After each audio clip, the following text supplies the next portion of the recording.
Hello everyone, this is Fahmi from Battery Low, and this is your show Battery Low and Live. Today we are with episode 4, and we have two very special guests with us. And today we have, as previous, like our all the previous shows, we have been diversified in terms of the guests. So I'll introduce, before even I say their name, I'll actually let them introduce themselves. So, and we also have some interesting new things in today's show. So that is in the later portion of the show. So let's start with just the introduction. So you guys go with. So let's start with the lady on my right, Miss Pooja Sengupta. Hello everyone, my name is Pooja Sengupta. I am a dance artist, I'm a choreographer and director. I'm also the artistic director of Turongomi Repertory Dance Theatre and the chief instructor at Turongomi School of Dance. All right. Mm, Thank you, Pooja. Time for you, Branko. yeah, hi, I am Branko. I am coming from Bosnia and Herzegovina, and I am a deputy director in an IT company called DVC Solutions that's actually providing services of software development and more likely like software product development. And also, I'm a founder of a startup called Merkido, that's a parental control application that helps parents to keep their children safe online. I am 30 years old, married, have one beautiful daughter, and that's quite it. Wow. Thank you so much. Very nice introduction. So you know who you are talking with. I guess you all knew it before we made sure that we have posted all the links for you. So like I hope you're watching with us. So well, before we jump into the specific questions, so we'll go into some generic discussions as like you always do. Try to know about how this global situation has impacted people over all around the world. So we'll start with Branko by telling us, my question would be to you that when exactly did you find out that the global situation, the situation of the pandemic is going to hit you personally and professionally, and what steps did you take to mitigate the risks when you understood that you were going to be hit?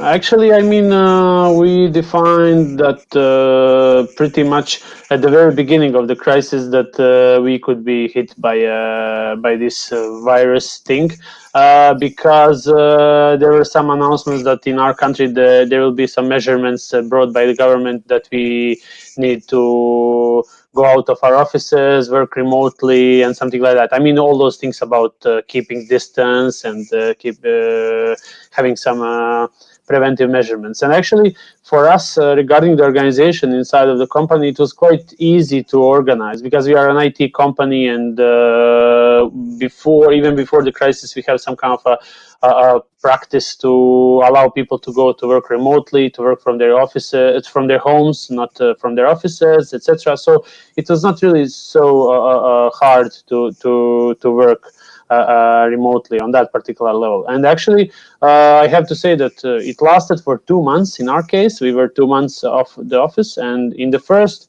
I mean, 2 or 3 weeks, the productivity of the people was really above the average. I mean, all of our guys were like so into that. We're working from homes, blah blah, and we have to show that we can do it and something like that. And it was quite okay. And after that, actually, the productivity reduced a little bit, but not below the level of that we have in the office. So regarding that, it was quite okay. Some other things like external factors are some things that we could not influence. For example, we had one pretty good contract cancellation because the client had to close his premises in the industry that he is dealing with. So I mean, that's something that we cannot influence. So actually, we did some things like having understanding toward our clients and reducing some invoices or extending some deadlines for certain things, due date for paying invoices or something like that. But the main thing is that what actually we are focused actually on building products, not just developing software in a technical way. And then when we build the products, then we actually go through all the possible things with our clients. That could be startups or some mature companies, and then we prepare pitches for them to speak with investors. We prepare them to how to enter the market and something like that. So actually, we saw our opportunity here in the virus period to actually improve our role in the client's business more, and then to act as a consultants in that particular way. Like how can we handle that? So actually, we were dealing mostly with the businesses of our clients instead of our own business, in order to keep our own business. If you want, if you know what I want to say. So actually, we were thinking how to, I don't know, how to sell some insurance in Germany in the period of Corona, or how to attract more people to a social network that's focusing on Norwegian market in Corona period. And actually, we succeeded in many of those things because, for example, for that client in Norway, we actually made a campaign where we made this client to invest a little bit more into marketing in the period of Corona, in order to gather around people over that social network that we created. And actually, this became a very powerful communication tool in Corona times. Way before, for example, Facebook introduced these, I don't know, emojis that support Corona, or some kind of a news for Corona, Yeah. and some regular updates. So actually, that's the way how we handle that. It was pretty challenging, but at the end of the day, I would say that we ended up with pretty good results. I think you stayed one step ahead of the time, and that's what actually did the trick here. That's my opinion. Well, yes, in a way. I mean, when I was in school, I mean, that's I don't know if that's worth of mentioning example, but we learned about some guy called Peters. He was some author, researcher on entrepreneurship, and actually his theory was that the real entrepreneur is someone that can make money when everyone else see some kind of a damage or loss or negative things. You know, like if you can make money in chaos or make additional value in chaos, that means that you are an entrepreneur. So actually, I'm pretty much guided with that tagline for I would say all my career, because I mean I live in a low income country in Bosnia, and pretty much all of my friends and colleagues say, I mean, this is not a good area to do business. We have to go to European Union, to live in Germany, in Sweden, in France. And actually, for example, by doing IT in Bosnia, it's pretty logical that you can make an extra income and extra profit, because you are spending your money in Bosnia, where the costs of living are much lower than in foreign countries. Or actually, you are getting an income from foreign countries, where hourly rates and profit is pretty much similar as for some foreign countries. So I mean, that's also another example of how to, I would say, get along in some chaotic period. So is that like going ahead of the time, or just a different perspective on the situation that you are in? Like, is the glass half full or half empty? You know that Yeah. saying. Yeah, that metaphor. Yeah, that's a fantastic example, I'd say. So I will come back to this topic of glass half full or half empty. Before that, I'll quickly go to Ms. Pooja Sengupta here. So my question to Apu is, when did you understand that the situation is going to impact so heavily? Because in Bangladesh, we all know that there's this thing that often we are so attacked by multiple foes in terms of media, like fake news or panic spreading, and sometimes the news is hidden from us. So it's really difficult to get a clear picture of what will be the policies and what will be the situation. So when did you understand that it's going to impact all of your activities, and when did you start preparing for it, and how are you doing right now?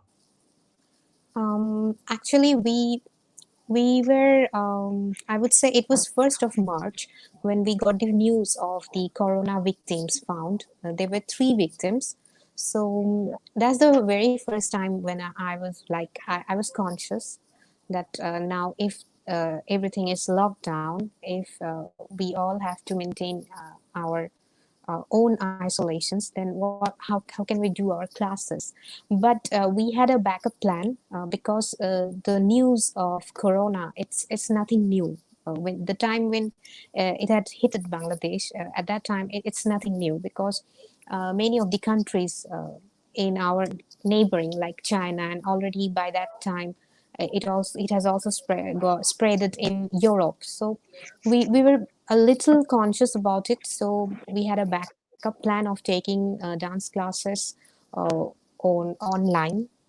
So we planned an online class where we can take the classes. But as long as our performance is concerned, yeah, that has been affected.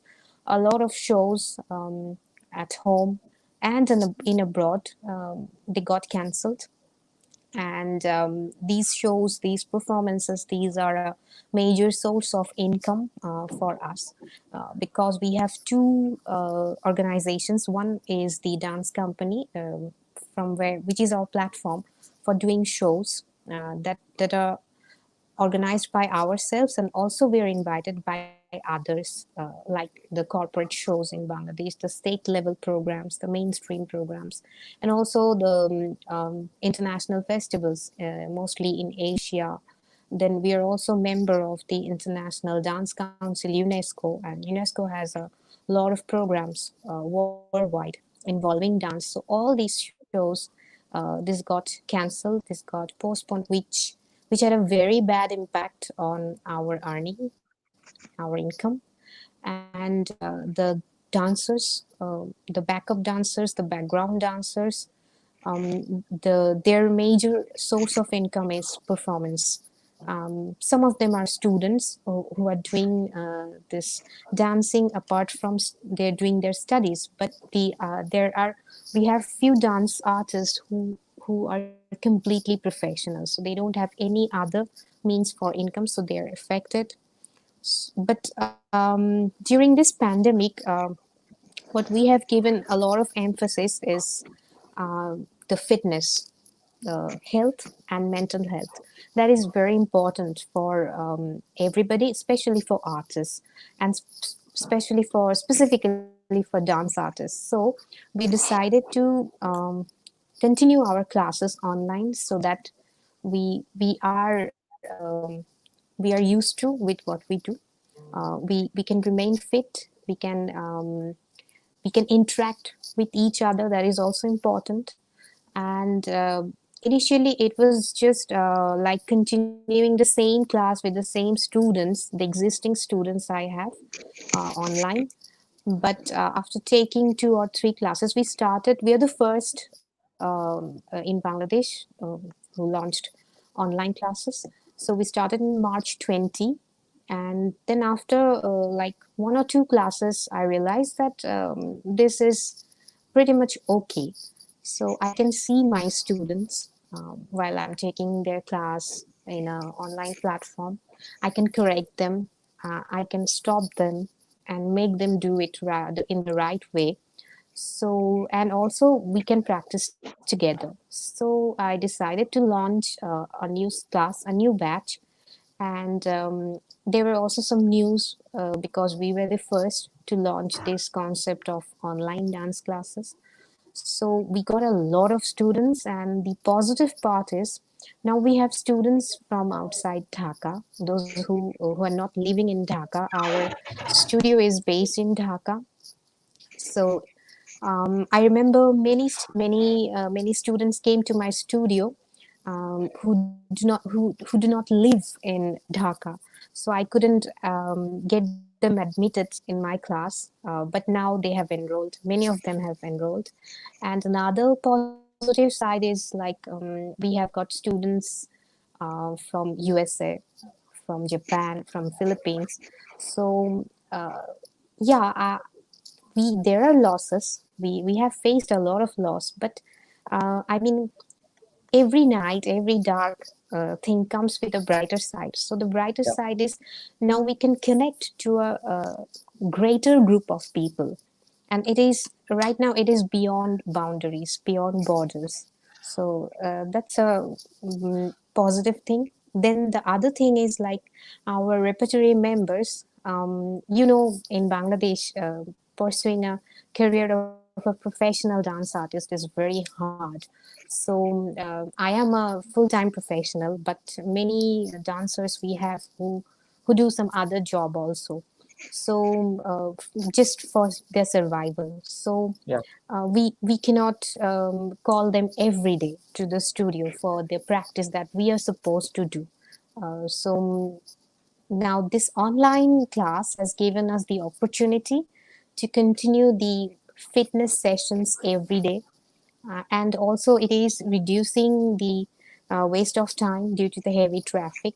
Usually reaching the studio, it took a lot. It used to took a lot of time for everyone who live at different corners of the city. But right now, we can avoid that loss of time, and the amount of time we are investing is much more productive. And this is very concrete. We are having very concrete class because there is no scope to gossip or chit chat for the students when they're online. They have to be focused to what we are doing, but the instructor is telling them. So I think these are the brighter sides. And one thing I strongly believe that Turongomi, it is a business, but it's a very unconventional business. So the point when we started, it was no less dangerous than facing a pandemic. Because when I Yeah. told my parents that after doing masters in physics, I'm not continuing the career of being a scientist. I'm going to follow my passion, and I'm planning to have a career of a full-time dance artist. Um, it was a risky decision, and this from the very beginning, I have been very used to with taking risks. So Corona to me is it's just part of the game. Yes, we are facing a lot of troubles, but troubles are part of the game. If there are no troubles, if there are no problems, then there is no Yeah. charm in living the life. Exactly. So you cannot, again, coming back to that topic that Branko was finishing his initial introduction about the glass being half empty or half full, that you cannot just Yes. take light for granted, ignore the darkness. You have to deal with both. So you have to have fair share of them all. All right, guys. So we'll move into the personal, like specific questions. But before that, we have a very interesting round for you guys. So we managed to scrap through some of your photographs from the online, so, and we'll be showing them on live, and you have to tell us the story behind the picture. So we have a few Okay. pictures, so just be short about it, but just tell us the story behind it, when it was taken and what was what were the things that you're doing. All right, Mr. Dewan, so let's hit it up with the pictures, and let's start the rapid picture fire round. Or did you call it rapid fire picture round? Behind the scenes. All right.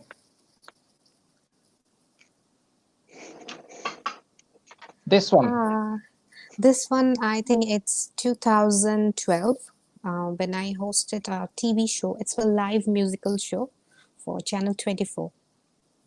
Okay. I assume it's correct, Mr. Dewan. All right. We have no like checking options, so we have to read out your answer. This one. This is the cover photo or the cover page of our 6 years celebration of my company, Turongomi. 6 years of splendor, we named it. All right. Next one. Oh, that's my production. We were assigned to do a production on on President Ho Chi Minh, the father of the nation of Vietnam, and we were assigned by the government of Socialist Republic of Vietnam in 2019. I see. Last year. Moving on. Yeah,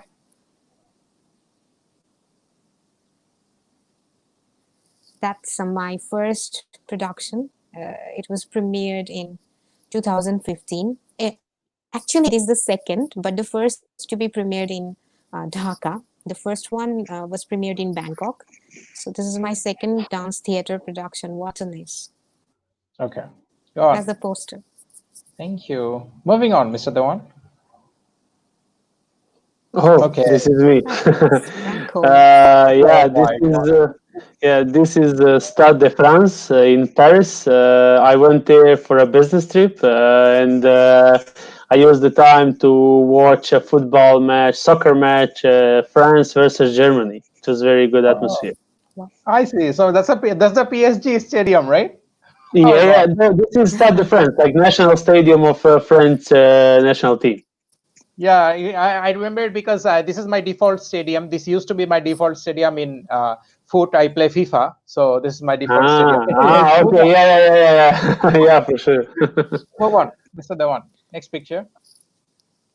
This one. Yeah, this is in Graz, in Austria. We made one product that is called SOS 121. We had in 2014, we had really big floods in Bosnia. Like half of the country was under the water, and we decided to do something as an IT company, and we created a software that will actually measure a water level in the entire Bosnia. It is like measuring the water level, and it is based on your location. It is notifying you if you are endangered, if the water level is rising, so you can actually prepare and move your stuff and go away and something like that. And actually, we connected that also with the National Institution for Civil Protection, where they are actually doing fleet management via our own software, and we got a prize for the best app in the category water. This is a special category in the entire Europe and the Euro Asia in 2000, I think, 18. So this is my final presentation from that event. Congratulations, man. Anyways, Yeah, I'm 2 years late, yeah, thank but you, anyway. thank you. Next picture, please. This one. Oh, yeah, you find the best one. All right. This is for the app that I mentioned, Merkido is called the app. It is a parental control application. So actually we've created an application that's providing parent possibility to see what the child is doing on the child's phone via parent's phone, not to have a need to take over the phone from the child and see some things, and also to keep their children safe, like forbidding them to see some content that is inappropriate. And actually we had a pitch in Skopje in Macedonia, and we won the prize as the best solution in the Western Balkan countries. Those are this WB6 mark. It's 6 countries in Western Balkans, and actually this is me taking the first prize actually. All right. Thank you Congratulations. so much. Thank you, thank you. Moving on. Oh yeah, this is actually a hackathon. We were quite young here, and we went on a hackathon to do like if you are familiar with that concept. We spent one weekend, Yeah. like 72 hours coding day and night to code some app. The main topic was sports betting, so we made some app that will track the points of certain basketball player in real time, so those guys that bet on that player can see if they won or not. And yeah, here we won the third place.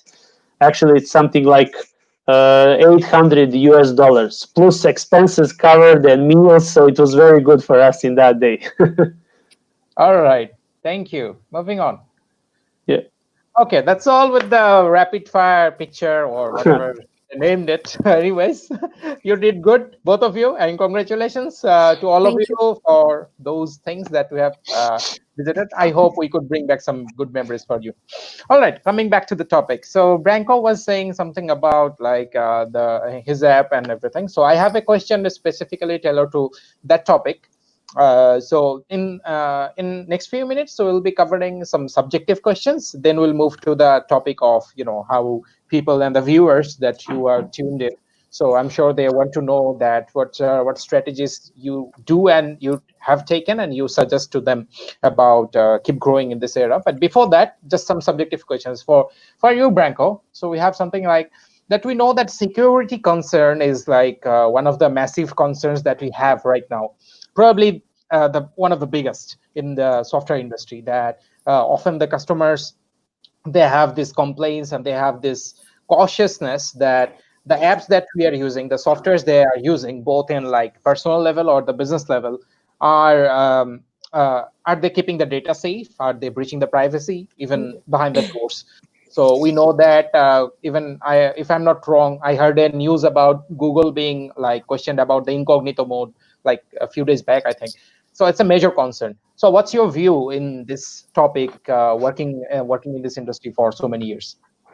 Yeah, I mean, it's a pretty good question because it's a never-ending topic. I mean, regarding the security, I mean, this is something like a never-ending story, and something that actually none of the software providers cannot guarantee that you are and you will be 100% sure. I mean, maybe you are at that particular moment, but in 1 hour, someone can actually find some backdoor how to steal some other people's data. I mean, from my experience, I mean, I can actually put it on a level of my company performing services of software development for other people, and then explain on that particular level. I mean, the case is that usually our clients are concerned about lots of things, and it's questionable if they are ready to change something in their organization or to invest some resources, not just financial resources, but also human resources into fixing certain things that they want to be fixed. For example, security. I mean, the case is that everyone is talking about GDPR, about keeping your data secure and something like that. And actually, I have in most of the cases, I just have an inquiry like, when you do this software for me, can you guarantee that it is GDPR compliant? And actually, we don't have a license to say this is GDPR compliant, but we can do whatever we can in order to provide that. And then, therefore, I usually try to explain that these things are actually mutually important, not just for me as a provider, but also for someone else as a owner of the software, because you need to adjust your software in the best possible way as you want it to be. And then there is a story about, for example, GDPR. One bullet point is like you cannot take the data from the users that you will not use inside of the system. I mean, this is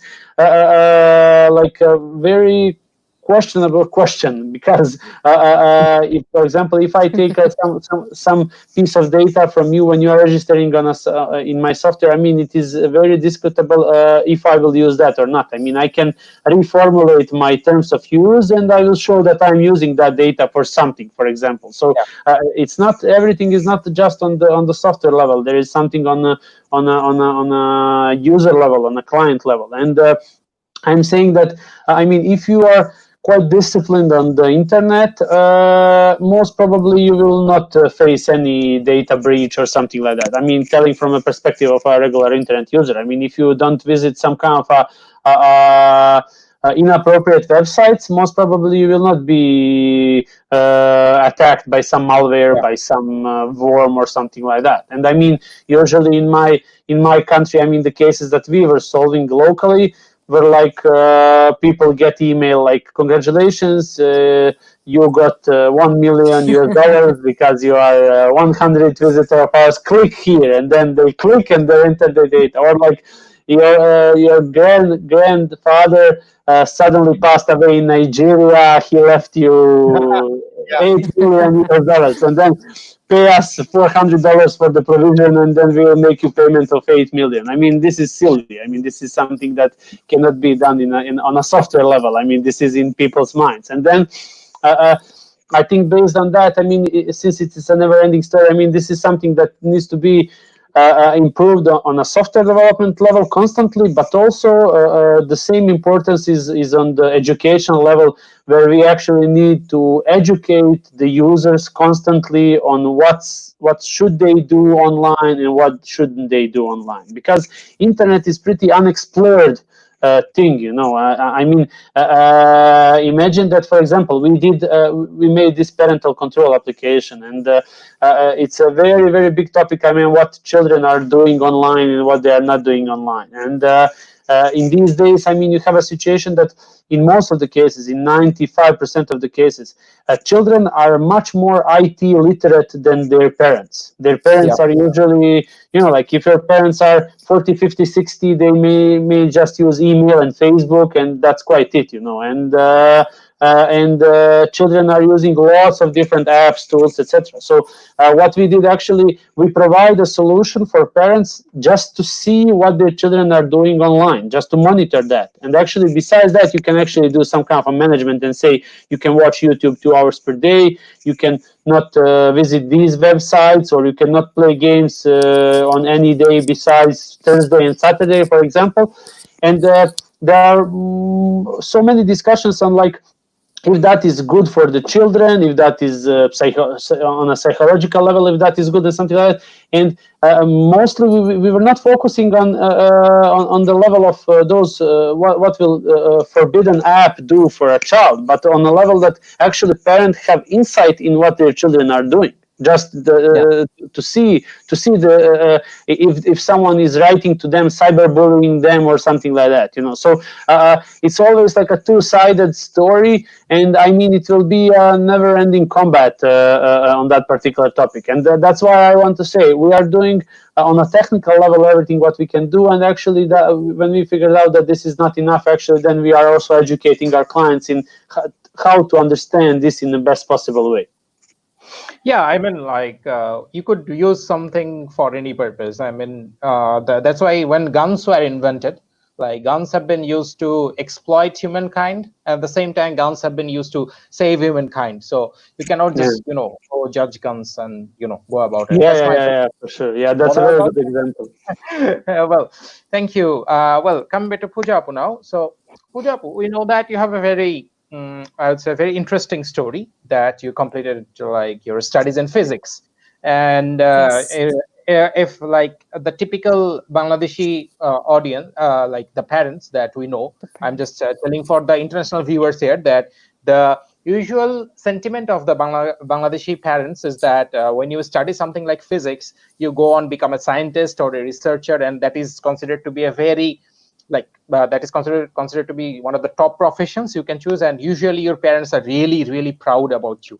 So when you actually completed that, and after that you completely ditched that and pursued something else, and you pursued something that, as Branko was saying, that like in his country people are saying that you are doing IT in Bosnia. That's not the wisest decision. So in your case, pursuing a dance academy in Bangladesh, where arts the notion of art is totally undervalued in a country because of the lifestyle, because of the economy, because of the socio-economic perspective.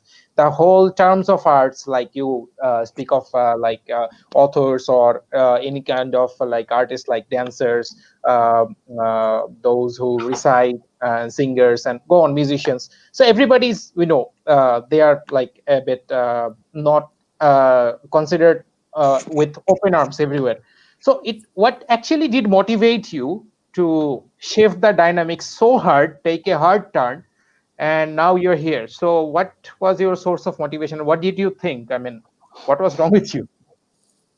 Okay, so first of all, I would say I haven't ditched physics because it's a knowledge, and this knowledge I have absorbed with a lot of love within me, and it will be always there in me. That knowledge helps me a lot while I design my production, while I design the light, I design the set for my production. It has also given me a different perspective on seeing things. If I would not have studied physics, maybe my thinking, my point of view, everything would have been uh, just like the just like dancers who have only studied dance do. But I think my education has given me a different angle. That's what I believe at this stage of my career. And the second thing is, like before me, also a lot of artists, they went to India with the same ICCR scholarship. They have studied music, dance, arts, painting, drama. But my stand was like I wanted to be a professional.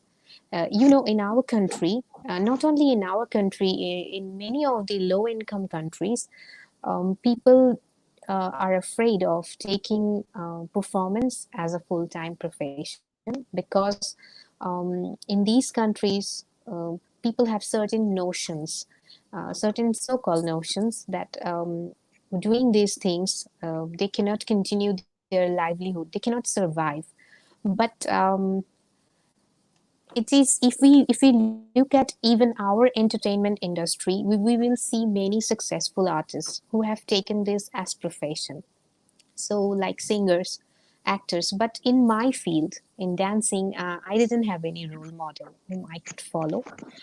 So it was really a very tough call, and there was no one around me who had that belief that yes, I can take this as a profession and I can survive. Survival was never important for me, but it was a challenge for me. It was a challenge I was thrown by my society. So I think the most energetic, I mean, what would I say? Everybody has got their inner calling, you know. That inner calling is very Yeah. powerful.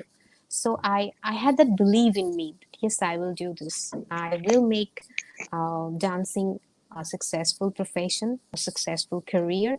I will do each and everything. I will achieve each and everything that my friends are achieving by pursuing secure professions. But I will do that being in an in an unconventional profession.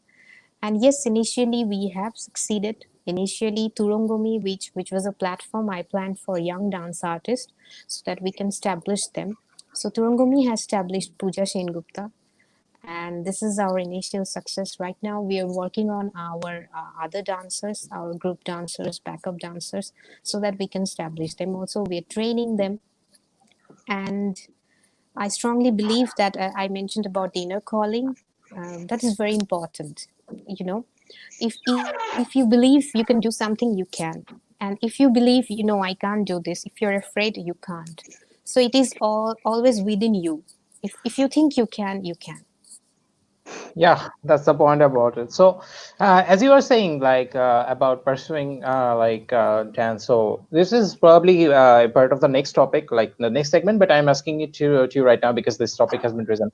Like do you think this if this situation continues for a long time, because we have not got the vaccine yet, and after we Yes. invent the vaccine, you have to distribute it worldwide, so it's going to take a long time, I think. I mean, at least a bit of some time.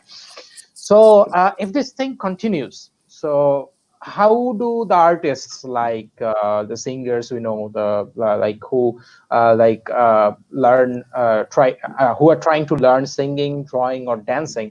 So I we know that you are continuing classes online. So do you think continuing this online harms the productivity or the efficiency of the teaching mechanism of these kind of arts?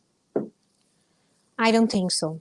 See, the world is changing. If I go back to my subject, physics, the universe, it is all the time moving. It's changing. So if we look at Google, they have already announced that they're going to work from home till 2020, 2021.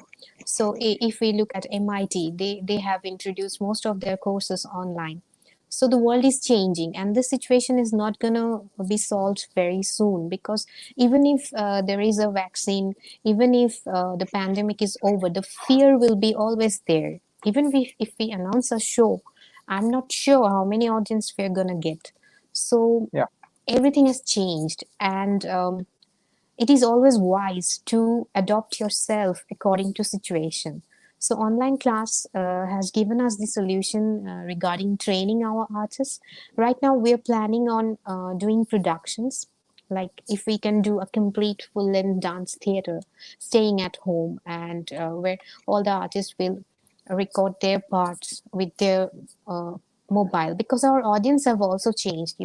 People who used to like very glittery things, very um, I mean, like fully perfect things. Now they're enjoying a homemade video, like a video made inside the home with the mobile camera, and it's getting lots of Yeah. likes, lots of shares. So the audience, the market, everything has changed. And if this scenario goes like this, I'm sure there will be also sponsors interested in promoting these shows. So all we need to do is to mold ourselves according to the situation. That is, and it seems that being online is the the future for everyone. I mean, we can't deny this. So we are planning online productions where which we can premiere on social media, and people can easily watch them. And also like discussions that you are doing here. This is also like a demand of the situation that we need to discuss, because discussions will always give us conclusions, results. So I think, yeah, if we think about like artists should get fund from government, artists should get support from government, that's it's not a solution. Yeah. Artists have to find out their solutions themselves, like we have done. We are earning from these classes. So in this situation, in this like very bad situation and economic crisis is going on, in this situation we are earning it's very little compared to what we earn regularly. But the income is on, and we have to keep on flourishing it. We have to give our efforts so that this gets flourished. And we haven't urged for any fund to our government ever. So as I said, that this was a commitment from the very beginning, and we have seen very tough times. So this is also a tough time. I'm sure we will overcome.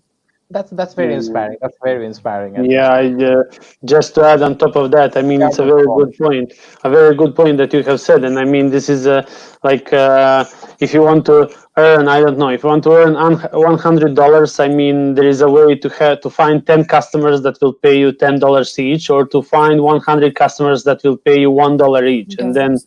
yeah, in that way, I mean, maybe it will end up as the online way of doing your job will actually be more beneficial to you in a financial manner than doing that in place. And I mean, there are just so many other benefits. Like, I mean, if you manage to do your business online in a full pace, then you don't have to rent any space for your Yes. practices. You won't have some other expenses. You'll just need to have one good laptop and maybe a good stereo system and something like that. And that's for sure something that goes in favor of my industry, because in my country also lots of businesses are actually now online that never thought about going online. And when it was about going online before, it was like, okay, let's make some cost effectiveness analysis. I need to invest this much, I will get this much in 1 year, in 2 years. And then suddenly COVID comes, and then you don't to pay attention to any cost effectiveness analysis. Then I mean, this is pure investment from your side.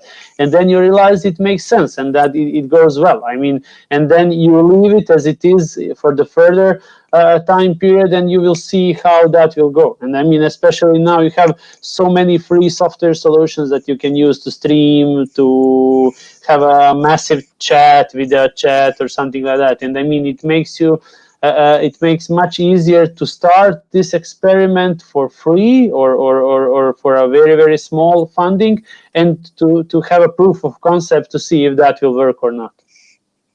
Yeah, thank you, Branko, for the add-on. So my next question would be to you as well. So we have been in the IT industry for how many years? Like, has it been? Me in person, right? Yeah. Now it's something like 8 years, 8 or 9 years, something like that. All right. So almost nearly a decade, I would say. Yeah. So nearly a decade.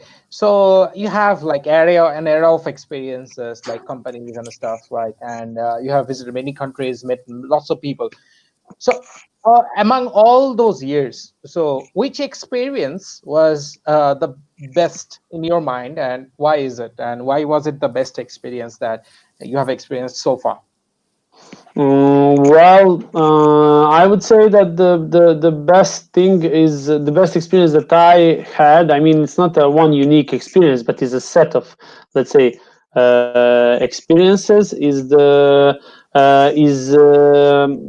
experience when I pitch my idea or my product to someone, and when I get a feedback to that particular thing. And we usually, as a company, we we have some kind of a policy that actually we have we always have some product of ours that we built and that we want to grow more, and then at the end of the day to sell it, to distribute it, to partner with someone or something like that. And then that makes my everyday working activity in preparing different pitches and pitching to some people what is my idea and why I'm better than someone else. And I mean, this is pretty much a struggle that everyone has, but just on different levels of their lives. For example, I mean, when you are looking for a girlfriend, I mean, you have to prove to her that you are better than someone else that also came to that to that girlfriend. And not to mention, I mean, when you want to sell something to someone. And in that case, I mean, I pitched a lot, and I got various feedbacks, and that made me think about every idea and every move that I have, to think twice or 3 times or 4 times, because it is not a matter of the person that is giving you a feedback for the things that you work. It's a matter of the content that you get as a feedback, because every single opinion, every single thought is priceless in this path of shaping your idea into something better. And that means that actually it provides me a possibility to constantly upgrade myself and the things that I provide to my clients and my service and the quality of my work. And that's something that is very the best, and that is something that actually I see also that Pooja will experience in a very short time frame, because this started and most of the people say, yeah, this is great, please add this, do this, and then you will add on top of your service, and I mean, then you will come to a much better and better level. And I mean, this is something that's maybe the biggest driver for me, is like feedback from the people that surround me about the things that I do, to see if I'm right or not, and to hear other people's opinion. Because whenever I did something on my own without consulting anyone, most probably it was a short-term thing in any way. Thank you so much, Branko. We'll move to the audience questions, I think, if we have any. Do we have any questions from the audience? I think we might take some now before we move into the final segment of the show. To Pooja Apu, did you ever get second thoughts while pursuing your career in this industry while studying? No. Actually, I'm very happy. I say to everybody that I'm the happiest person on earth, and that is because I'm pursuing my dream. I'm doing what I wanted to do in my life, and trust me, this is a blessed life. Every time we think about choosing a career or profession, we think about securing our life. Like, if we take this as a profession, my life will be secured. But life is not about securing it. It is all about living it. So I'm living my life. No, I'm not surviving. I'm living it. So that's the difference. Thank you so much. Okay. Any other questions we have right now? Being a student of BBA, my scopes of establishing in the IT sector, we can't see the question in full. Is there any way we can see it? No, I think I get the question. I mean, BBA is like business administration, if I'm right. This is acronym, and what are some kind of tips and tricks to establish in IT sector? I get this kind of question quite often. I mean, how someone from economical background, how someone can actually fit into the IT sector. I think the place for the progress and the space for this particular guy is pretty broad.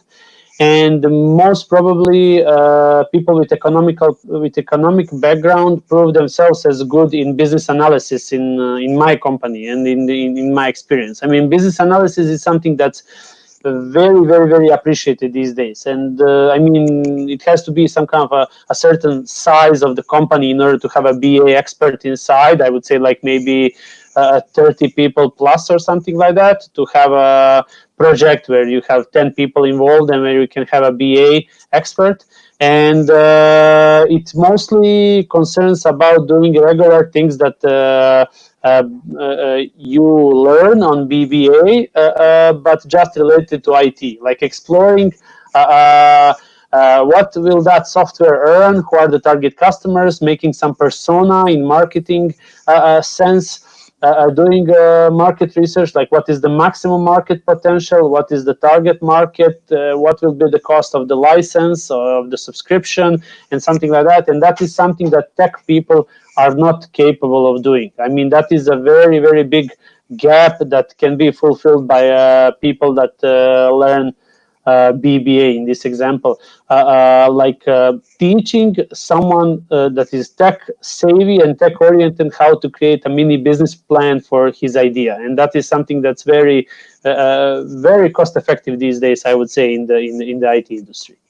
Yeah, I would like to also add just one point is that I have studied physics and I used to learn dancing from childhood. I was very passionate about it, but when I started my dance company, I have to study business books, like those books the BBA students are studying, like very, very primary knowledges. Because if you're doing business, you need knowledge. So I think what Branko has mentioned, like the knowledge he is gaining with his BBA studies will help him whatever business he's planning, whatever industry he's planning to build up. So about that, if I ask both of you a question, like about this, like we know that right now, since everybody is at home, so Coursera has been given access to all of its courses to many of the universities all around the world. We know that thousands of universities have got access. Yes. So everybody is trying to learn something new, and the tricky thing is, whenever I open my LinkedIn, I see every other person is doing something on data science or big data, or like some buzzwords, not only big data or data analysis, it's the same thing, like everybody's doing the same course, and the courses are specifically those which are the buzzwords of right now. So it's I know it's safe to go for something that's already a buzzword which you have a future about, but do you think it's wise to kind of jump onto what other people are saying, other than before even checking what you are really passionate about and what you actually want to learn, what you want to do? So everybody's just jumping onto random topics which are popular on the internet. So do you think that is wise, or probably we should think first and then probably approach the courses, because there are a lot of courses? Come on, who That wants to is go? the biggest mistake people do. I would call it the biggest mistake, because if you're choosing a profession, first of all, you need to know yourself. What are your qualities, what you can do, and what you enjoy doing. Wherever you enjoy doing, you can turn, if you can turn that in your profession, then that is the best choice for you. Like there are people who love cooking, and if we ask that person to study like medical, then it doesn't make any sense, because his qualities, his capabilities are in cooking. And every profession has got its dignity. We have certain mindset that being a doctor is being something great, being an engineer is being something great, or like being in the civil service is a matter of pride and prestige. But in today's world, these notions does not exist at all. uh, in today's world, what will be appreciated is the precision of your work, how precise you are, how perfect you are in whatever you do. If you are capable to do your work with precision, with perfection, then you are excellent. And excellence is always followed by success. So you don't need to follow success. If you're excellent, success will follow you. Well, Branko, you have something to add? Yeah, I mean, Pooja said most probably everything that I wanted to say. I just wanted to add on top of that I mean, regarding those courses and improving yourself and your knowledge online. I mean, there is a very big challenge that you will get lost out of all of those materials that are available online. And actually, I mean, if you are not aware of your capabilities and of your true inspiration, and that means that I sincerely doubt that any of the online course will help you. But I mean, if you at least know something that you can do and that you want to do and that you are passionate about, then it makes sense going online and looking for some education. All right. Okay. So we'll move to takes a couple of more questions from the audience. But before that, very interesting question to you guys. So Branko, in your country, has the lockdown been lifted? I mean, is it lifted already? I haven't understood what you said. Is the lockdown, the quarantine, has it been lifted? Is it like Uh, open again or not? yes. I mean, it's pretty open now. I mean, you still have to wear masks and gloves in closed areas, but it's pretty much now open. I mean, you can go wherever you want and something like that. But those are just some small measures that are still active. Okay, so for you, my question would be, so when everything comes back to normal and we don't have the virus anymore, I mean, probably we have the virus, but we have the vaccines or whatever it is. And which country would be the first one you would visit?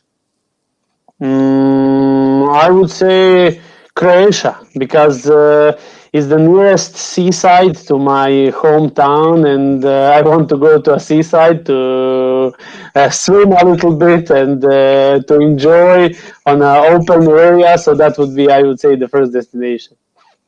And people from your country are commenting. We can see young and inspiring. They're talking to you, I guess, of course. Yeah, I would say yes.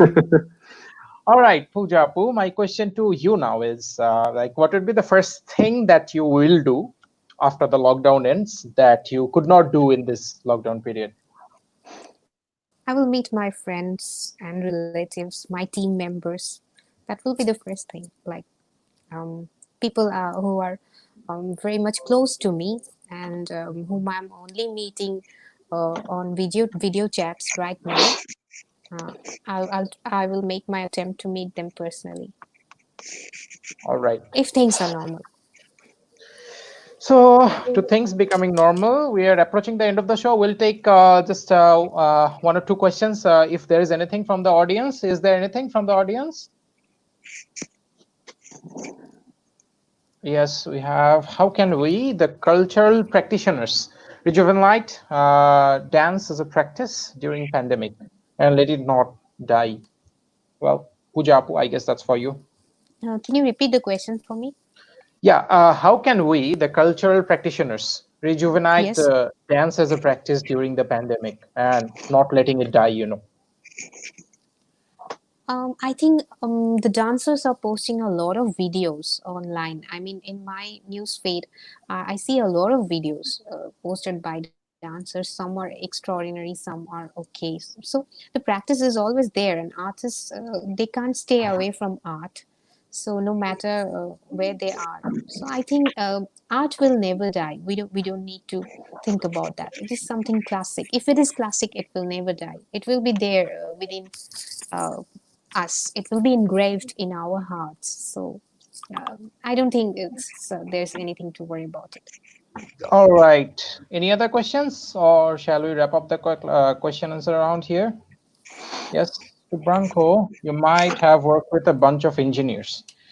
Did you find them a little not understanding about business things?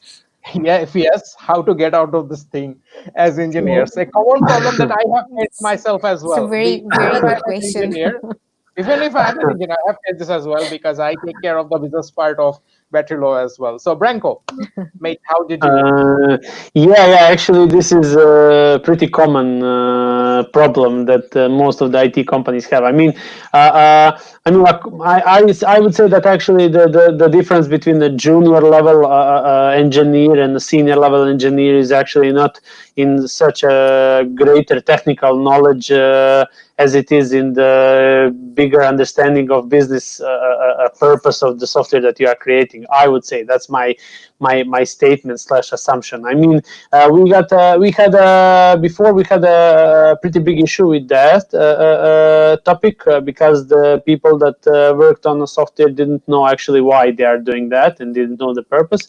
So we introduced something that's called that we call as a kickoff workshops or something like that, where we actually are insisting on meeting the client initially and talking just about his business, like how is he doing his business, what are some kind of everyday business activities, how is he earning money, what's his actual goal of his business. I mean, how he attracts someone to buy what he is selling and something like that. And that this is not something that lasts for, I don't know, like 1 hour maybe, with some questions and answers asked from by our side, by our engineers. And by that they actually get a hands-on approach to the problematics that they need to solve. And the biggest click, the biggest trigger is actually the fact when the client explains how he does the current things manually, because mostly he's doing something manual and he wants to create a software that will automate the processes. And as soon as he explains that,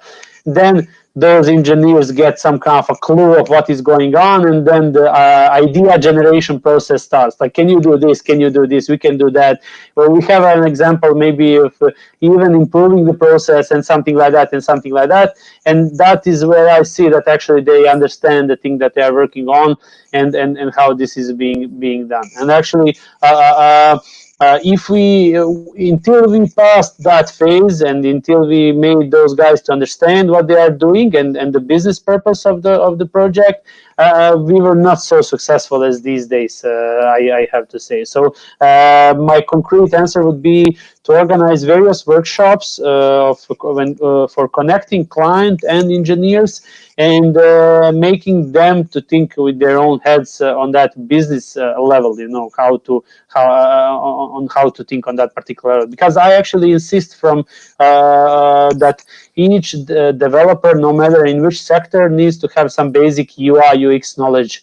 That's very important in the process, like just to know how the user experience will look alike in order to be able to develop something, no matter if he is developing a database architecture or he's developing a front end of some website. All right. Yeah, I guess that actually helps a lot when you give them some sort of context. Then they slightly be a bit more understanding. I won't say the most understanding, but they gets to be a bit more soft, So that kind of helps. Anyways, so I think we're almost at the end of the show. So, so any ending remarks from both of you, if you want to say something to your family members or your team members or the fans of Bachelor Interactive in our social medias, now would be the time to say. Starting with Branko, I guess. Yeah, I mean, usually in my country, when you are in these kind of shows, then at the end, I mean, you say hello to your family members, to your cousins, to your aunts, like to use the opportunity while I'm on here. I'm kidding. I mean, I would just close this story with because the topic was how to act in a crisis period and how to maintain your business. I mean. It doesn't matter. I mean, if you are in some period of crisis or no. I mean, it's just a matter of the perspective, how you look on your business and how you see your business and your everyday activities. And for some people, I mean, this when the crisis came, they just got a good excuse for not doing anything in their lives, and they got a good valid excuse for still not doing anything. And I mean, for other people, I mean, when the crisis came, they put their sleeves, and they say, oh, this is a good opportunity for me to move on and to make something bigger, So I would say that I am the among those others that actually want to make something bigger, no matter if it is a crisis or not. So I would recommend everyone to think in that particular direction, to be optimistic and to try to find opportunities where on the first glance there are no opportunities, and that's how you will actually reach your goal. So it's like, if you want to, I don't know, if your goal is to jump 6 meters long, then put the bar on 10 meters, and then you will more easily reach those 6 meters. Compared to if you really put it on a 6 meter level, then it's questionable if you will reach that. So that's my philosophy. Fantastic, Branko. I actually agree with that, because if you aim, like, shoot for the stars and land in the moon. So that's the common thing that we say around here. So that's the same thing. Over to you. I would also request, just like Branko, everyone to be optimistic. Don't lose hopes. And personally, I always believe in super objectives. Like when I'm doing my dance classes, my objective is to educate my students. But the super objective is transferring the knowledge. So the transferring the knowledge is important. Doesn't matter if whether we are doing it on the dance floor or we are doing it via dance classes. So if we think that way, if we think in a positive way, there is a solution to every problem, and solution is always bigger than the problem. So problems will be there. I believe the problems will be worse in coming days because after this pandemic, the world will change a lot. Yeah. The whole world is resting right now at their homes, though we are working from home, but we've already changed. Our nature, our characteristics have been affected, so it is obvious that the world will change and we have to mold ourselves according to that change. That is the challenge. So if we get disheartened and say we are undone, we can't do anything, that's not the solution. We have to be positive, we have to be optimistic, and as I said, the solution is always great and bigger than the problem. So always look for solutions rather than worrying with the problems. Yeah, I think problems will always be there, as you both of Yeah. you have spoken. Have spoken that you cannot just take one side of the coin and ignore the other side. There will always be two sides of True. the coin. So if you have a coin, you'll have to deal with the both sides. So like problems will always be there, and bigger problems will arrive, smaller problems will arrive, and as long as you breathe, just keep solving them when they come in your way. Anyways, to end remarks, but we will end with some localized context in two different languages. So Pooja Apu, to you, I would ask for a favor from each one of you, and this will be the ending remarks. So Okay. Poojapu, to you, my favor would be I know that many of your fans and your students have tuned in from many different parts of Bangladesh, and they would love to hear something in our local language, which is Bangla. So could you just say something to them in one line to end this? যারা এত রাতে আমাদের সঙ্গে এই লাইভে যোগ দিয়েছে তাদেরকে অনেক অনেক ধন্যবাদ। এবং আমি যেটা বলে শেষ করব, ভয় পেও না, সুদিন আসবেই। All right. So, Branko, what she was trying to say is basically thanking everyone for joining so much late and to keep the hopes, because the good days are just, in near future. So, Branko, to you, I have a very weird request. So, uh, what's the official language of Bosnia? Because when I searched it on the internet, it gave me three languages. So it's Bosnian, I think, and it's also gave me Croatian and Serbian. So Yeah, which yeah. one? Wow. I Which mean, one is all three are official languages in my country. So you can speak using any language you wish. And I mean, when you take a look, I mean, those three are pretty much the same languages. I mean, there are just small differences. You all know right? three of Cool. them. Yeah, Three of them. yeah. Wow, Okay. lucky. That's really interesting. So I would request you to say something in Bosnian.